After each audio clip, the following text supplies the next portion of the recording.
Jaish module was busted by the police, and then we know what has happened. A sequence of events that has disturbed an already very, very disturbed Kashmir. Red Fort blast has happened, and now people, white-collared people like doctors, etc., are under the scanner across the country. Now we have with us Iltija Mufti, PDP leader. Ma'am, my first question to you would be: you were here, Naugam blast victims are here.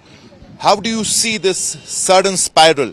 The situation has seriously got out of hand. You have Kashmir again in the news for all the wrong reasons. And now, post the white collar module, we know Kashmiris, be it in Delhi, other parts of the country, they are under the scanner. And now we're getting calls that they're getting profiled and then they're not getting flats, etc. How do you see this? And I think Mehbooba Mufti has also spoken on this. Well, unfortunately, there's been an elephant in this room since 2019. We've been yelling from the top of our, we've been yelling since 2019 that there is no normalcy in Jammu and Kashmir.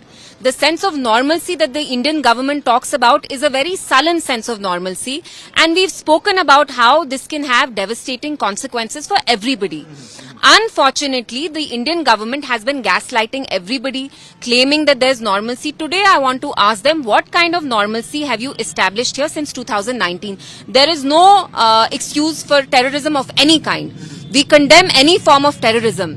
Whatever network they've unearthed, I think we need to ask serious questions. It is extremely perturbing for me as a Kashmiri that doctors were involved in a blast. That you had doctors transporting these explosives to Delhi in the heart of the city. You tell me, Fareed, what does it tell you when a doctor, a medical professional, is choosing to kill people, is choosing to blow himself up? That tells you all that you need to know. And we've seen that in Kashmir, there's always been a cycle of violence which is followed by even more repression, which is followed by viewing every Kashmiri through the same lens, viewing them as a terrorist, questioning our humanity, questioning our sense of empathy, questioning our patriotism to India. This has to stop. Like you already mentioned, ethnic profiling has already started. We are getting calls from students. We are getting calls from Kashmiri handicraft salesmen in Delhi, in Punjab, in UP, who are being, picked on.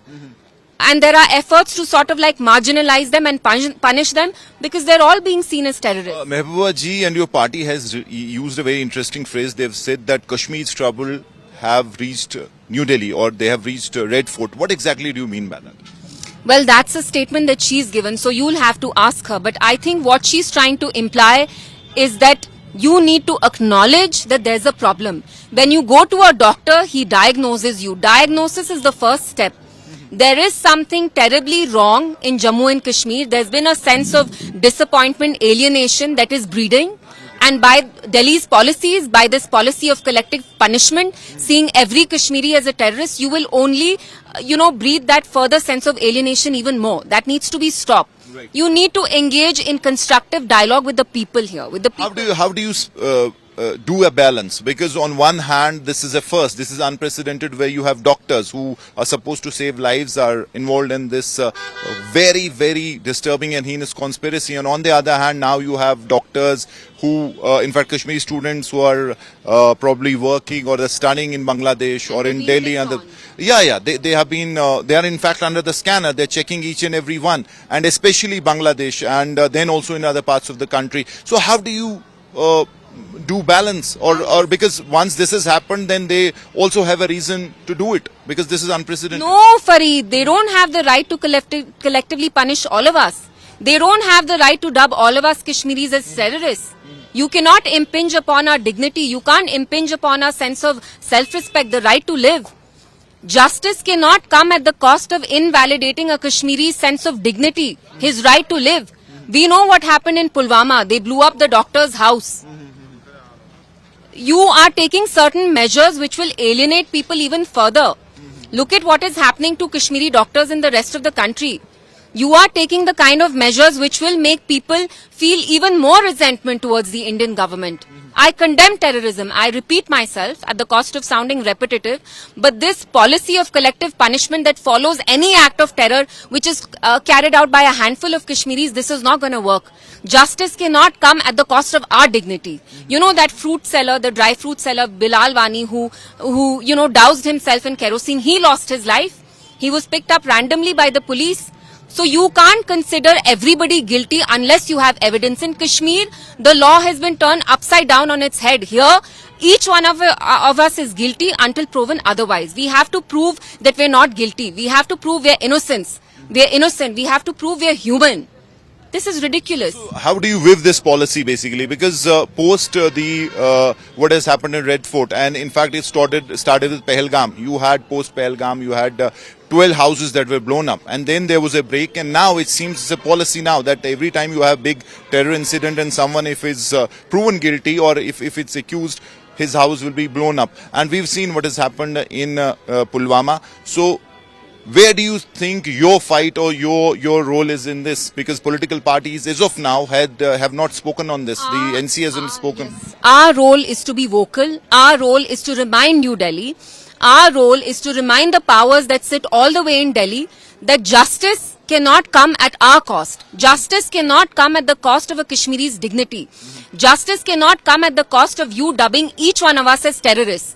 And as a Kashmiri politician, I think it's my responsibility to do whatever I can to diffuse the situation.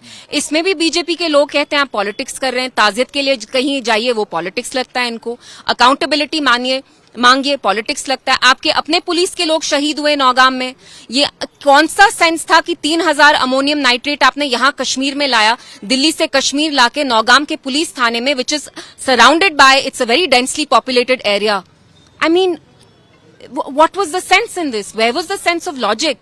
So questions have to be asked, and Delhi will have to change its policy, Fareed. If you keep following the same policy, if you keep gaslighting all of India, the rest of the world, that there's normalcy in Kashmir, you'll get the same result. Exactly. Talking of the blast investigation, the Jammu and Kashmir police, on the very first day, I mean, night the blast happened, and they've said that this accidental blast, they've ruled out everything else. So how do you see that and the investigation? Look, I will not dispute their claim, but even if it was an accidental blast, what was so much of ammonium nitrate? There was 3,000 kilos of ammonium nitrate which was brought to the police station. What was it doing there? Why did you get the Tehsildar to seal this material? I met his wife. She was in tears and she kept claiming that the husband made a last minute call to her an hour before he died, and he told her that he was shaking with fear. He told her कि इसमें से कुछ धुआं निकल रहा है. We don't know what we're being asked to do. Are you saying that she said that there was already something, I mean, happening with that?